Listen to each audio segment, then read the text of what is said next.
dal Comune, social media partner del Festival I Colori del Vento. Sono qui in compagnia di Cristiano, Sara, Paolo. attori della compagnia teatrale Don Bosco di Tolmezzo. Cosa potete dirci della vostra compagnia? Noi siamo un gruppetto di 20 ragazzi, dalla prima superiore in su, anche un po' datati, vero? E ci troviamo la domenica pomeriggio e facciamo un po' di teatro, un po' di danza, un po' di canto tutti insieme.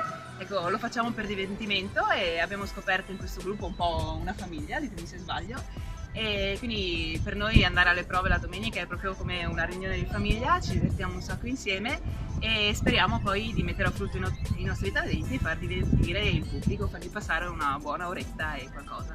Siete tutti volontari nel gruppo? sì, siamo ragazzi volontari, ci troviamo per divertimento, non c'è nessun scopo di lucro a meno che di qualche soldino che arriva per offerta alla fine dello spettacolo, che ci dà una mano a preparare i costumi, le scenografie e tutte le strutture che ci servono per ogni spettacolo, volta per volta. Quale pensate che potrebbe essere il guadagno per un giovane come noi a fare volontariato?